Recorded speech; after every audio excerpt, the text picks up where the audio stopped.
ہے اور یہ 40واں ہو رہا ہے اور یہ برسی ہو رہی ہے، ان کا کوئی ثبوت نہیں ہے کتاب و سنت کے اندر، یہ بدعت ہو گئی۔ تو اسی طریقے سے بدعات ہیں۔ البتہ یہ ہے اب اسی طریقے سے ہمارے ہاں ایک نئی رسم چلی ہے، آپ یوم پیدائش منا رہے ہیں، سالگرہ کر رہے ہیں، یہ مغرب سے آئی ہوئی ہماری رسمیں ہیں، یہ کوئی صحابہ کرام سے حضور سے تو ثابت نہیں ہے۔ تو ان چیزوں کے اندر بچنا چاہیے ان سے۔ البتہ یہ ہے کہ ایک ہے کہ جو سائنس کی ڈیولپمنٹ سے ہیں، اب کوئی کہتے ہیں صاحب پھر آپ ریل گاڑی میں سفر کیوں کرتے ہیں، وہ تو صحابہ کے اور حضور کے، یہ سائنس کی ترقی سے جو چیزیں آئی ہیں یہ بالکل دوسری چیزیں ہیں، ان میں ثواب کا معاملہ نہیں ہے، یہ تو آپ کی ایک ضرورت ہے جو پوری ہو رہی ہے۔ وہ آپ ہوائی جہاز میں سفر کریں، ٹرین میں سفر کریں، کار میں سفر کریں، یہ جدید ترقیات ہیں، ان سے فائدہ اٹھانا ہے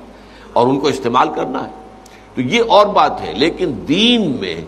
کوئی نئی چیز جو حضور اور صحابہ سے ثابت نہ ہو اور اس کو آپ حصول ثواب کی نیت سے کریں، وہ بدعت ہے۔ اب جیسے مثلاً حضرت عمر رضی اللہ تعالیٰ عنہ نے اپنے قدم کو بدعت قرار دیا۔ آپ کو معلوم ہے کہ حضور کے زمانے میں تراویح کی نماز کا کوئی رواج نہیں تھا، حضرت ابو بکر کے دور میں بھی نہیں تھا، بلکہ یہ تھا کہ رات کو نماز نوافل ادا کرو اپنے اپنے طور پر، قیام اللیل اپنے اپنے طور پر۔ تو اس حوالے سے تراویح کی نماز کا جو ہے باجماعت یہ حضرت عمر نے کیا رضی اللہ تعالیٰ عنہ، کہ ایک دفعہ آپ آئے اپنے دور خلافت میں مسجد نبوی میں، دیکھا کچھ لوگ ادھر کھڑے ہیں، کچھ ادھر کھڑے ہیں، کچھ ادھر کھڑے ہیں، کچھ ادھر کھڑے ہیں، اب ایک ایک جو حافظ ملا ہوا اس کے پیچھے قرآن سن رہے ہیں، پڑھ رہے ہیں۔ تو آپ نے کہا کیا ہی اچھا ہو ان سب کو ایک امام کے پیچھے جمع کر دیا جائے۔ اچھا کوئی اول شب میں پڑھ رہے ہیں، کوئی دیر میں پڑھ رہے ہیں، حضور نے 3 دفعہ جماعت کرائی اس رمضان کی رات میں، تو وہ تہجد کے وقت کرائی ہے،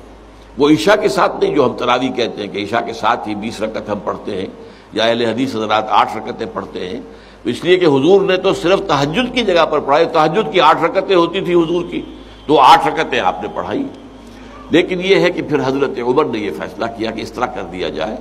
اور اس کے بعد یہ ہوا کہ ایک امام ہے، سب لوگ سن رہے ہیں۔ اس کے بعد ایک دن کہیں آئے حضرت عمر، داخل ہوئے، دیکھا کہ ایک امام کے پیچھے پوری مسجد بھری ہوئی ہے، جماعت ہے، ہو رہی ہے، اور آپ نے کہا نعم البدعۃ ھذہ، یہ ایک اچھی بدعت ہے جو ہم نے شروع کی ہے۔ تو اس سے بدعت حسنہ کا لفظ عام طور پر لوگ لے لیتے ہیں، لیکن یہ واضح رہے کہ یہ حق جو ہے یہ خلیفۃ المسلمین کو تو حاصل تھا، یہ نہیں ہے کہ ہر شخص اس طرح کی نئی بدعت ایجاد کر دے اور کہے یہ بھی اچھی بدعت ہے، بدعت حسنہ ہے۔ اگر ہم اذان سے پہلے یہ پڑھ دیتے ہیں، درود پڑھ دیتے ہیں، تو کیا برائی ہے اس میں؟ کوئی بری بات تو نہیں ہے درود پڑھنا، لیکن بھائی نہیں، یہ قرآن اور حدیث سے اور صحابہ کے عمل سے ثابت نہیں ہے، اس لیے یہ بدعت ہوگا۔ اس لیے جو چیز جو ہے اس طرح کی، لیکن حضرت عمر رضی اللہ تعالیٰ عنہ یا کسی اور خلیفہ راشد کا کوئی فیصلہ ہو اور وہ گویا کہ پرانے طریقے میں کسی چیز کا اضافہ ہو رہا ہو، تو وہ ایک علیحدہ بات ہے۔ لیکن ان کے بعد کیونکہ اس میں یہ ما انا علیہ و اصحابی، تو اصحاب حضرت عمر اصحاب میں سے ہیں، اور اصحاب ہی نہیں بلکہ آپ جو ہیں خلفائے اربعہ میں سے ہیں، خلیفہ ثانی ہیں، تو اس پہلو سے ان کی بات علیحدہ ہوگی۔